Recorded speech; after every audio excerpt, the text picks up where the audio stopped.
Abandoned on a deserted road with 11 kittens and a mysterious medallion, a blind old woman discovers that nothing there was a coincidence. What seemed like a simple abandonment hid a secret capable of changing everything. The icy wind from the Pine Ridge Mountains cut through the air on that winter night. A black van moved slowly along the dirt road, its headlights barely illuminating the winding path that snaked between the pine trees. In the back seat, Mrs. Zena Morris squeezed her wrinkled hands on her lap, feeling the vehicle slow down until it came to a complete stop.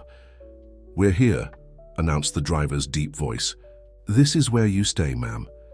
Zena frowned. Her eyes, covered by a bluish haze that had isolated her from the visual world for 10 years, moved restlessly. "Here? But you said you would take me to the center of town," she questioned, her trembling voice betraying her 72 years of life. The man didn't respond. With abrupt movements, he opened the back door and took Zena's small suitcase, placing it on the road. Next, he set beside her a cardboard box from which came weak meows. "What is this? Who are you?" Zena asked, fear growing in her chest as she groped the air looking for some point of reference. The man, Matthew Newman, approached her and with long, firm fingers placed something cold in her hand, a metal medallion adorned with symbols she couldn't see. "They belong to you now. Protect them," he whispered in her ear. His warm breath contrasted with the coldness of his words. "Don't trust anyone who asks about them." Before Zena could react, the man had already returned to the van. The engine roared, and in seconds, the sound of the vehicle faded down the road, leaving only the echo of its disappearance. The silence that followed was deafening. Zena sat at the edge of the road, her trembling hands feeling the box beside her. From inside, small, furry bodies moved, meowing softly. She counted 1, 2, 3, up to 11 kittens. "My God, what am I going to do with you? What am I doing here?" she murmured to herself, tears running down her wrinkled face. With difficulty, she stood up, leaning on her cane. One of the kittens, smaller than the others, climbed out of the box and rubbed against her leg. Instinctively, Zena picked it up. "You seem different from the others," she said, feeling the small, warm body in her hands. "I'll call you Ember." Holding Ember close to her chest and dragging the box with the other cats, Zena began to walk slowly down the road, guided only by the distant sound of running water and her survival instinct. Meanwhile, in downtown Pine Ridge, Rachel Adams was turning off her computer in her small makeshift office. After 5 years working in New York as an investigative journalist, she had returned to her hometown to care for her sick father. What should have been a temporary pause in her career had turned into a forced exile when the newspaper she worked for closed its doors. The phone rang, interrupting her thoughts. "Hello? Rachel speaking." "Rachel, it's Charlie from the radio station. You won't believe what I just heard. A truck driver called saying he saw a van leaving an elderly woman on Old Ridge Road, alone, in the dark." Rachel felt a shiver run down her spine. "Are you sure? Have you notified the police?" "Yes, but you know how they are. They said they'll send someone tomorrow morning to check." "Tomorrow? But she might not survive until then in this cold, without..." Thinking twice, Rachel grabbed her jacket and car keys. This story didn't seem like just another local rumor. It was something that deserved to be investigated, and urgently. On the other side of town, in an isolated mansion on top of a hill, Matthew Newman observed the town through the window of his office. The fire crackled in the fireplace, projecting dancing shadows on the walls lined with fine wood. "It's done, sir," said a voice behind him. Matthew didn't turn around. "And the cats, all delivered to the lady, as ordered." An enigmatic smile formed on Matthew's lips. "Excellent. Now we just need to wait. The signs won't be long in appearing."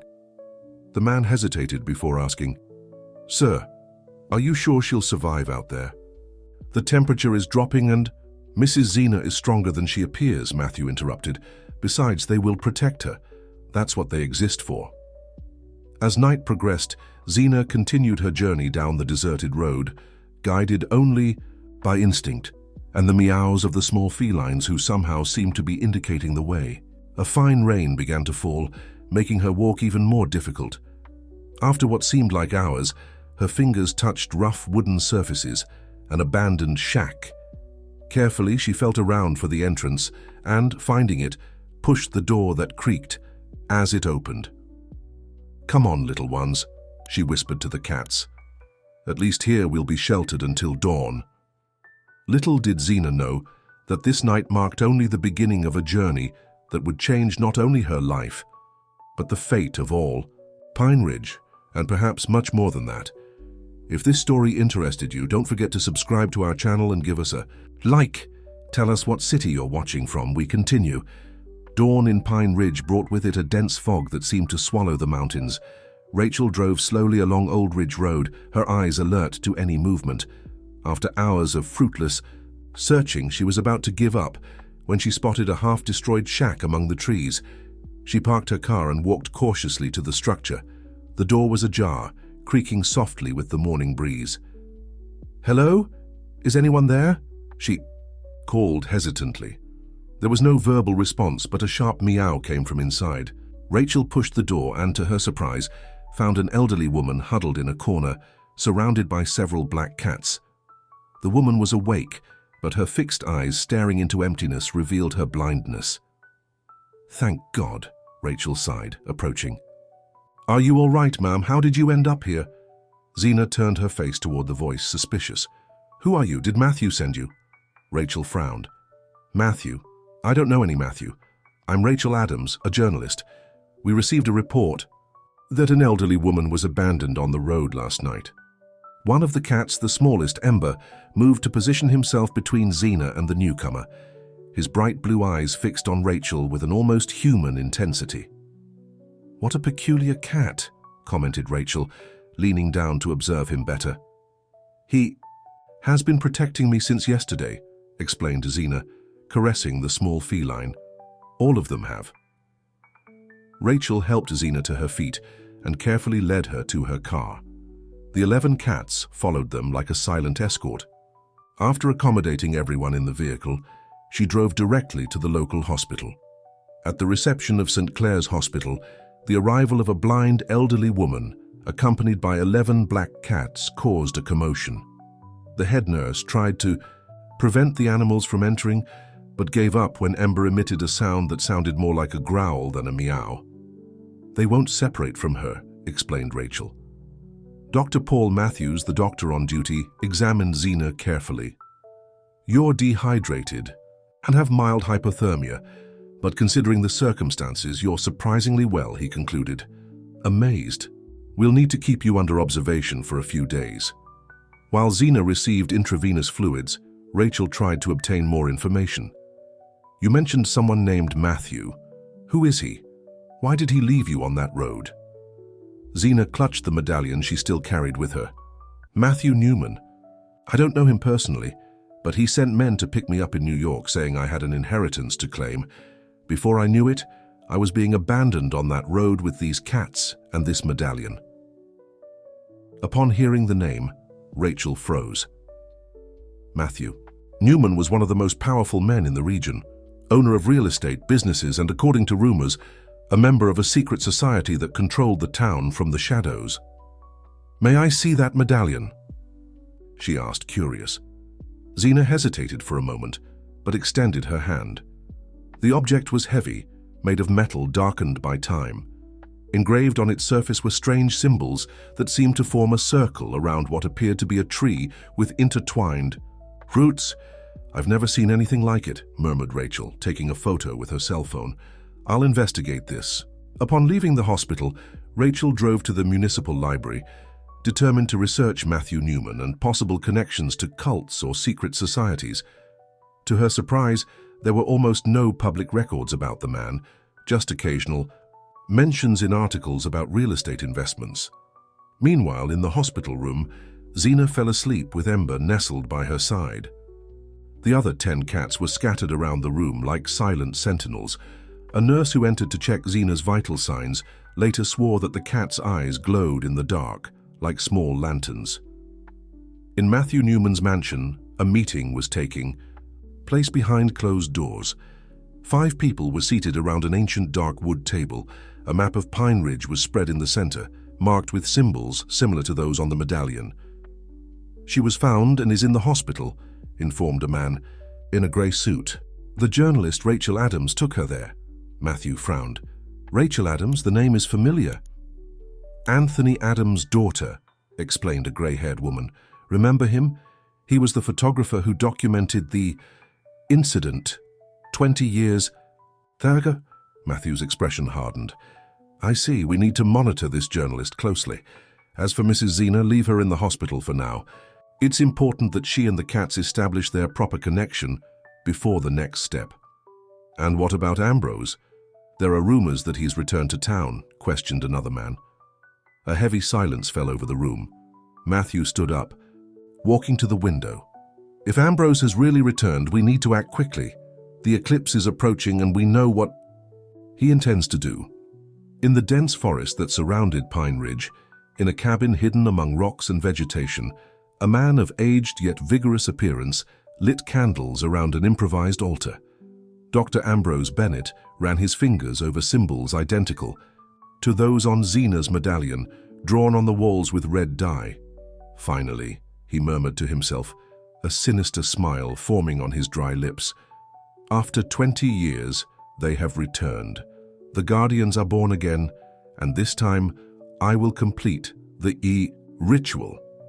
Taking an ancient leather book, Ambrose opened it to a marked page. There were drawings of black cats with bright eyes, arranged in a circle around a central figure, a feline smaller than the others, with peculiar markings. Meanwhile, in the hospital, Ember suddenly opened his eyes, as if sensing something. His fur bristled, and for a brief moment, his eyes glowed with supernatural intensity. Zena awoke, feeling the small feline's agitation. "What is it, little one?" she whispered, caressing him. "What are you sensing?" Outside the hospital, the fog that covered the town seemed denser than normal. Some residents reported hearing strange sounds coming from the forest, like ancestral whispers carried by the wind. Something was awakening in Pine Ridge, something that had remained dormant for decades. 3 days after Zena's rescue, Pine Ridge began to experience inexplicable phenomena. The temperature dropped drastically at specific points in the town, even under the midday sun. Domestic animals disappeared without a trace, and most disturbing, residents reported hearing incomprehensible whispers when walking near the forest that surrounded the town. At Ridge Radio, the main local station, Charlie Gomez, Rachel's friend, was constantly receiving calls from frightened listeners. "We're on air with Mr. Joseph from Pine Valley." "What exactly did you hear, sir?" asked Charlie, adjusting his headphones. "It was like a choir," explained the trembling voice, as if several voices were speaking at the same time, "but I couldn't understand what they were saying. And there were meows, many meows, mixed with the whispers." Charlie exchanged significant looks with his assistant. It was the 5th similar call that morning. "And where were you when you heard this?" "Near the sealed rock cave. You know, the bay. One, the old folks said, was a portal. The transmission was interrupted by interference, as if something was disturbing the signal. When it returned, Charlie quickly changed the subject, announcing the weather forecast. In the hospital, Zena was already showing signs of recovery. Sitting on her bed, she was carefully combing Ember's fur, while the other cats remained vigilant around the room. "Do you really have no idea why someone like Matthew Newman would bring you here only to abandon you?" questioned Rachel, who had returned to continue her investigation. Zena sighed deeply. "My dear, when you reach my age, you learn that there are more mysteries in this world than we can understand. But since these little ones entered my life, I've been having strange dreams." "What kind of dreams?" "I see a cave, blue lights emanating from within, and I hear ancient voices reciting words in a language I never learned, but somehow understand." Rachel leaned forward, intrigued. "And what do they say?" "The Guardians have returned. The balance is in danger." Before Rachel could question further, the door to the room opened. Dr. Paul entered, accompanied by a tall man of elegant bearing and penetrating gaze, Matthew Newman in person. "Mrs. Zena, how good to see you recovered," said Matthew, his voice smooth but authoritative. "I'm Matthew Newman. I've come personally to apologize for the misunderstanding." Rachel stood up abruptly. Misunderstanding? You call abandoning a blind elderly woman on a deserted road a misunderstanding? Matthew smiled politely at the journalist. Miss Adams, I presume. Your reputation precedes you. But I believe there are explanations that only Mrs. Zena should hear. Could you give us a moment alone? Reluctantly, Rachel looked at Zena, who nodded slightly. It's okay, dear. I'll be fine. As soon as the door closed, Matthew sat in the chair next to the bed. Immediately, Ember jumped into Zena's lap, his eyes fixed on the visitor. I see you've already established a bond, observed Matthew. That's good. Very good. Why did you bring me here? Asked Zena directly. Why did you abandon me like that? Matthew sighed, a visible weight on his shoulders. I had no choice. We needed the bond between you and the Guardians to form naturally. Without interference, if I had simply brought you to my house, this would never have happened. Guardians, are you talking about the cats? Yes and no. Matthew looked around, making sure no one was listening. These aren't ordinary cats, Mrs. Zena. They are guardians of the balance. Beings that are born at specific moments when the veil between worlds is about to tear. Zena caressed Ember, who purred in her lap. And why me? Why did they choose me? It wasn't us. It was them. Matthew pointed to the cats. We needed someone with special sensitivity, someone who didn't depend on physical sight to see the truth. And your name emerged in our ancient studies. Your lineage, Mrs. Zena, has a connection with the Guardians that dates back centuries. Outside the room, Rachel tried to listen to the conversation, but a strange buzzing seemed to create a sound barrier. Frustrated, she decided to use her time looking for more information about Matthew in the hospital records. While she searched the system, a nurse approached, looking nervously around. You're the journalist, aren't you? The one who found the lady with the cats? Rachel nodded, curious. There's something you need to see, but not here. Meet me in the parking lot in 10 minutes. In the room, the conversation between Matthew and Zena continued. What exactly are these Guardians? What do they protect? Asked Zena. The balance between worlds. There are many realms beyond ours, Mrs. Zena. Some beneficial, others not so much. And the Guardians prevent the barriers between them from being broken. And the medallion? What does it mean? Matthew extended his hand. May I? Zena handed over the medallion, which seemed to vibrate slightly. This is the Seal of Balance, an ancient artifact that belongs to the main Guardian in this case. He looked at Ember. To the little one here. As if understanding, Ember meowed softly. Matthew returned the medallion to Zena. Keep it close at all times. And remember, don't trust anyone who specifically asks about it or about Ember. In the hospital parking lot, Rachel met the nervous nurse who was holding a brown envelope. What is this? Asked Rachel. Results of Mrs. Zena's exams. Look at the date of birth. Rachel opened the envelope and examined the documents. Her eyes widened in shock. This can't be right. According to these records, Mrs. Zena is 32 years old, completed the nurse. And the strangest thing? There's no record of her in any national system. It's as if she didn't officially exist. On the other side of town, Luke Barrett, an ambitious young photographer, was preparing his equipment. He had heard the rumors about the sealed rock cave and decided he would be the first to document what was really happening there. I'm going to be famous with this, he murmured to himself, checking his backpack one last time. The sun was beginning to set when Luke entered the trail that led to the cave. The air seemed denser there, laden with a sweet scent that resembled incense. As he advanced, a soft sound reached his ears, like a distant chorus of voices and meows. Instead of being frightened, Luke felt strangely attracted to the sound. He quickened his pace, eager to discover its origin. When he finally reached the entrance to the cave, a bluish light emanated from within. Without hesitation, he entered. Helen, this place is much larger than it appears, commented Zena, sensing the amplitude of the rooms. It was built especially for you, replied Helen, observing with interest how the cats spread strategically throughout the house. Every detail was planned for your comfort and protection. Protection against what exactly? Questioned Zena, her tone revealing that she expected more than half-truths. Helen exchanged glances with Matthew before answering. Against those who wish to use the Guardians for purposes that would disturb the balance, mainly against Ambrose Bennett. And who is this man? A former member of our circle, explained Matthew, leading Zena to a comfortable armchair near the fireplace. A man who succumbed to greed for power. He discovered ancient texts about a ritual to permanently open the portal between worlds, giving him access to unimaginable powers.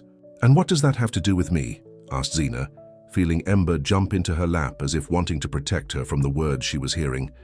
You, Mrs. Zena, are the last of an ancestral lineage of human guardians, revealed Helen.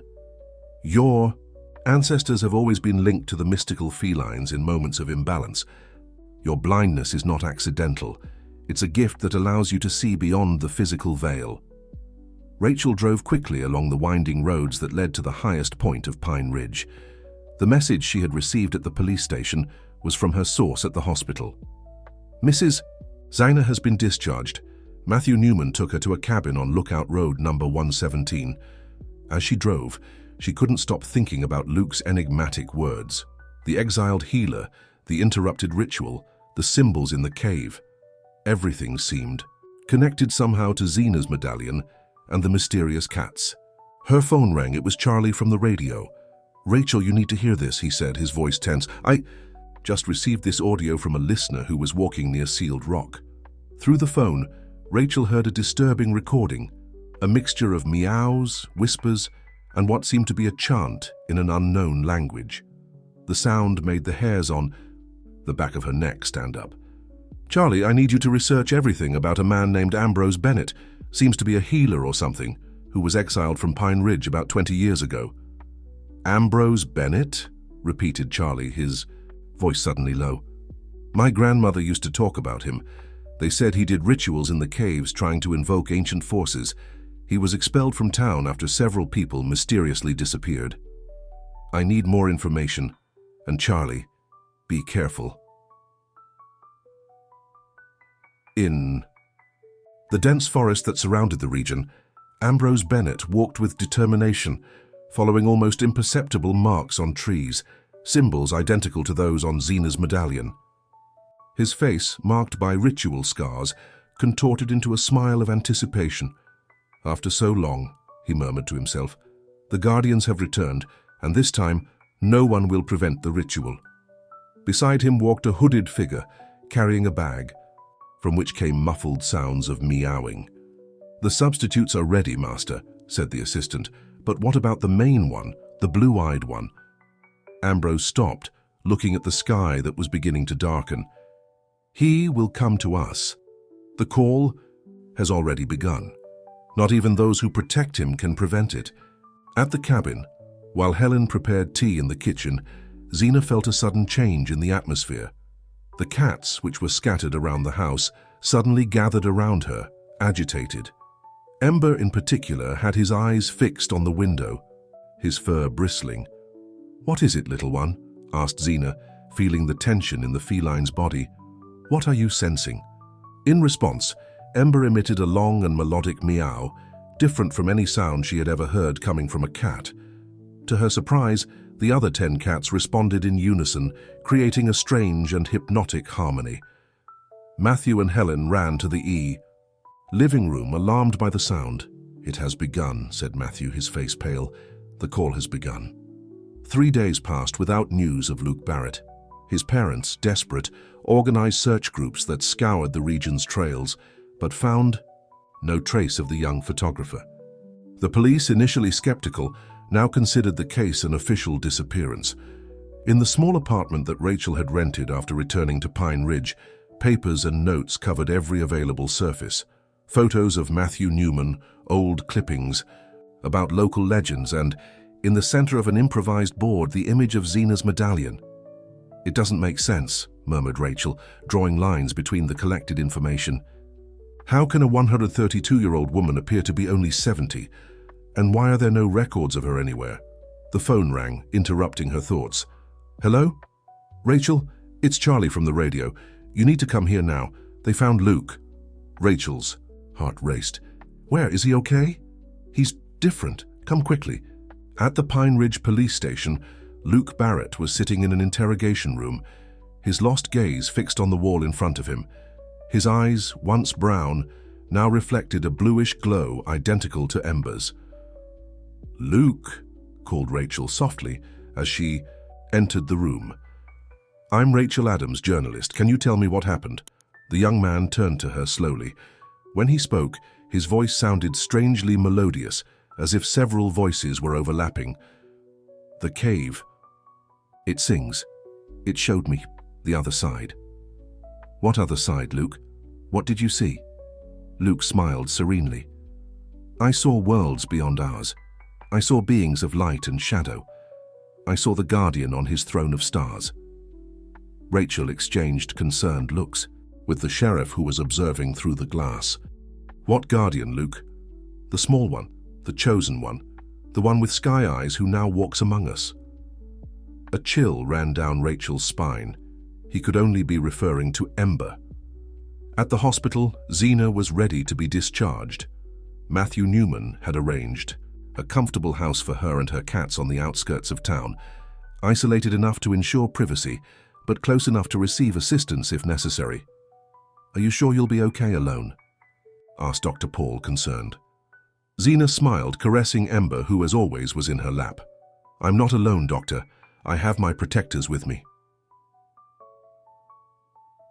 When the ambulance transporting Zena arrived at the new residence, a beautiful Swiss-style wooden chalet surrounded by pine trees, Matthew was already waiting on the porch. Beside him, an elegant grey-haired woman observed attentively.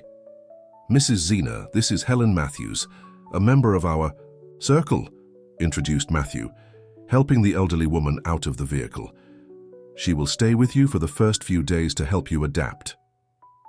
Helen approached, extending her hand that Zena, even without seeing, found with surprising precision. "It's an honor to meet you, Mrs. Zena," said Helen, her voice firm but gentle. "The Guardians have chosen well."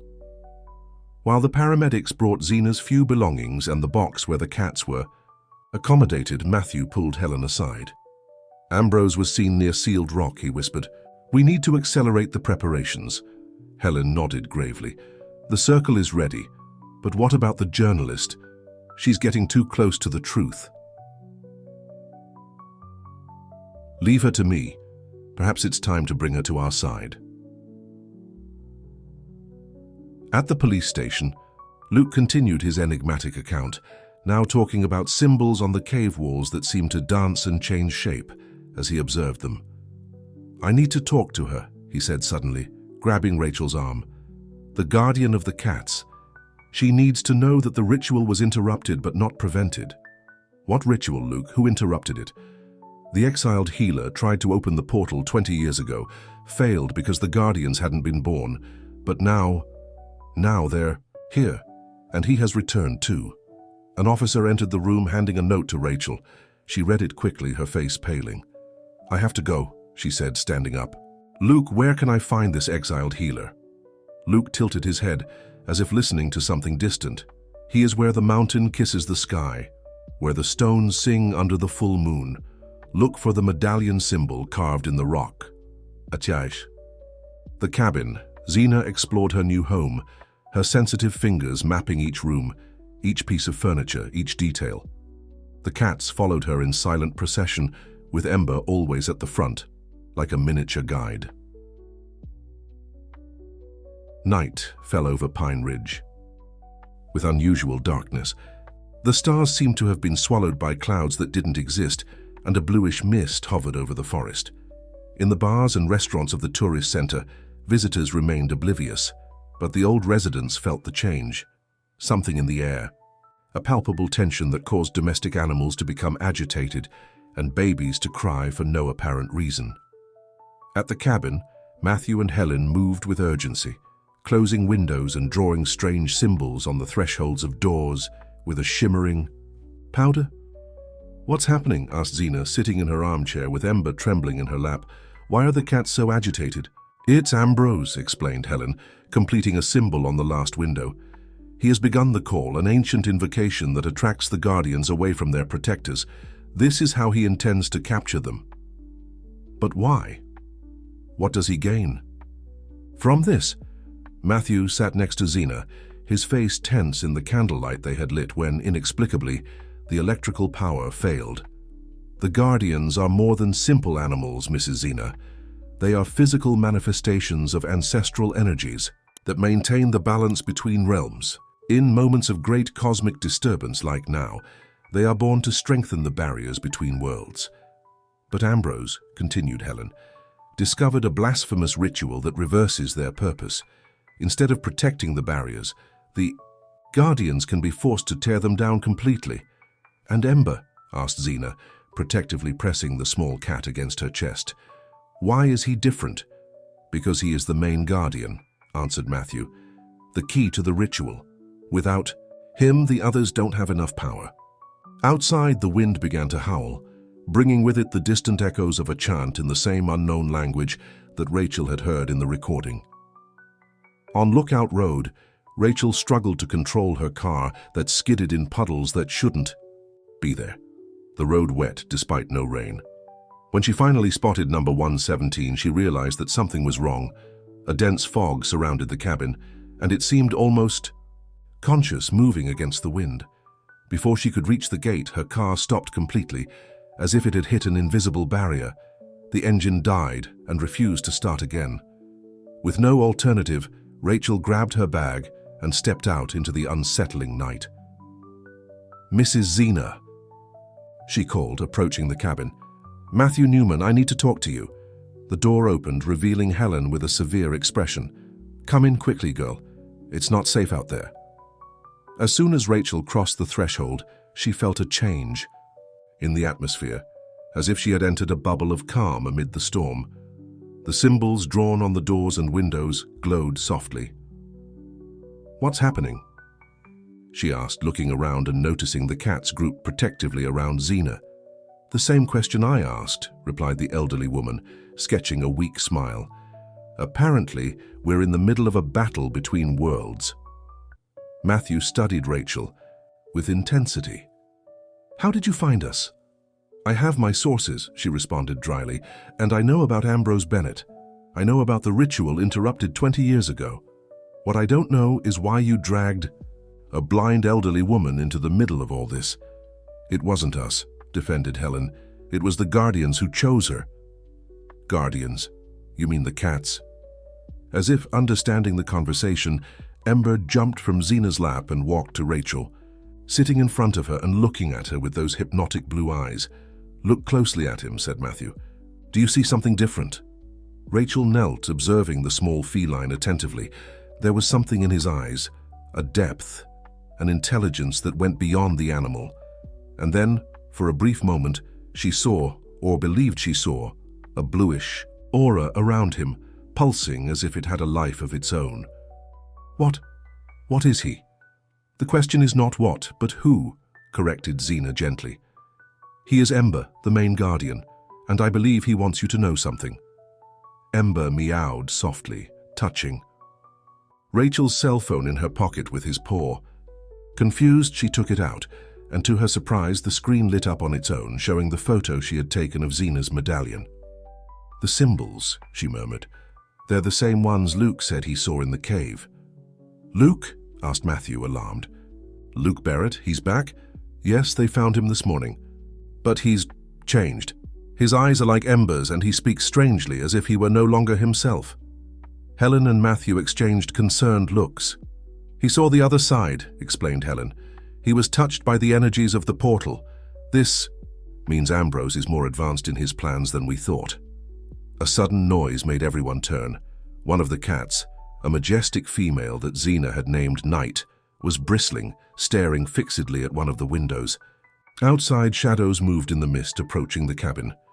They're here, whispered Matthew.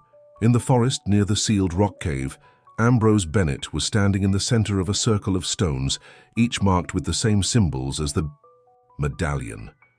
Around him, his followers, ordinary residents of Pine Ridge who had been seduced by his promises of power, intoned the hypnotic chant that echoed through the mountain. Do you feel it, Master? Asked his assistant. The Guardians are responding to the call. Ambrose smiled, his eyes reflecting the glow of the torches that surrounded the ritual circle. "Yes, but the main one resists. We need something more convincing." With a gesture, he indicated a cage covered by a dark cloth. The assistant removed the cloth, revealing several common black cats, agitated and frightened. "The substitutes are not enough," explained Ambrose. "We need the blood of one of the true guardians to complete the first stage of the ritual." Turning to the group, he pointed to 3 robust men. "Bring me the weakest among them, anyone except the blue-eyed one." At the cabin, the tension was palpable. The shadows outside multiplied, circling the property like predators studying their prey. "They are Ambrose's followers," explained Matthew. "They're testing our defenses." Rachel, who was observing through the crack in the curtain, turned with a determined expression. "We need to get out of here. Take Mrs. Zena and the cats to a safe place." "There is no safe place," replied Helen. "Not anymore. Ambrose's call would reach Ember wherever we were. Our only hope is to resist until dawn. The ritual can only be performed under the new moon." Zena, who had remained quiet, absorbing all the information, suddenly raised her head. "They don't want all of them. They want just one." As if confirming her words, Night began to behave strangely. Her eyes, previously yellow, now shone with a greenish tone, and she moved restlessly toward the door. "The call is affecting her more than the others," observed Helen. "We need to strengthen her." Matthew moved quickly to a bag he had brought with him, removing a small flask with an amber liquid. "This will help temporarily. It's an essence made with forest herbs, blessed by the circle." While they tried to administer the liquid to Night, a violent crash shook the house. The shadows outside had transformed into hooded figures who now attacked the windows and doors with fierce determination. "They're trying to break the protections!" shouted Helen, running to reinforce the symbols with more of the shimmering powder. Ember, sensing the danger, jumped to the center of the room and emitted a loud authoritative meow. Immediately, the other 10 cats gathered around him in a circular formation. Their eyes began to glow in different colors, and a luminous aura arose between them. "What are they doing?" asked Rachel, both marveled and frightened at the same time. "They're strengthening the barriers," explained Zena, as if she could clearly see the phenomenon. "United, they have power, but it won't last long." In the mountains, Ambrose felt the growing resistance and frowned. The protection ritual. The circle. Care's helping them. With renewed determination, he took a ritual dagger and made a cut in his own palm, letting the blood fall on the symbols carved into the central stone. "By the blood of the Seeker, by the power of the ancients, I break the protections that hide them." In the house, the symbols on the doors and windows began to oscillate, their glow diminishing. The walls shook with the increasingly strong impacts coming from outside. "We won't resist for much longer," admitted Matthew, his face pale from exhaustion. "We need an alternative plan." Rachel looked at Zena, then at the cats, and an idea began to form in her mind. What if instead of fleeing, we went straight to the confrontation? Everyone looked at her as if she had lost her mind. "Ambrose wants the cats for the ritual," she continued. "What if we bring what he wants but on our terms? What if we could interrupt the ritual again, as was done 20 years ago?" Zena tilted, her head considering. "The girl is right. We can't just react. We need to act." "But how?" questioned Helen. "They are many and we are only 4. 5, corrected Zena, smiling as she caressed Ember. "And 11 guardians. Tell me, Matthew, what exactly happened 20 years ago?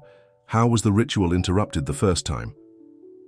Silence weighed in the cabin after Zena's question. Matthew and Helen exchanged tense looks, as if silently deciding how much to reveal. 20 years ago, Matthew finally began, Ambrose almost succeeded. He had found ancient texts about the guardians and the ritual to break the barriers between worlds. But he made a crucial mistake. He tried to use common cats, thinking the magic was in the ritual, not in the animals themselves. "Our circle confronted him in the cave," continued Helen. "We were younger then, more numerous. We managed to interrupt the ritual at the critical moment, when he was trying to open the portal without the true keys." Matthew passed his hand. Over his face, his eyes lost in painful memories. "We paid a high price. Several members of the circle did not survive that night. Ambrose himself was severely injured. We thought he had died, actually. But what exactly went wrong for him, insisted Rachel, trying to understand the enemy's weak point. The medallion, answered Helen, pointing to the object hanging from Zena's neck. It's the catalyst for the ritual. Without it, even having the guardians, the portal doesn't open completely. An even stronger crash shook the house, causing fine cracks to appear in the walls. The protective symbols on the doors and windows were increasingly weak, their light pulsing erratically. "We don't have much time," said Matthew. "We need to decide now. Do we stay and fight, or do we try to escape?" Zena stood up, surprisingly firm for her age. Ember jumped to her shoulder like a small sentinel. "Neither one nor the other," she declared with unexpected authority. "We will go to meet them, but not to fight or flee. We're going to end this the right way once and for all." "How?"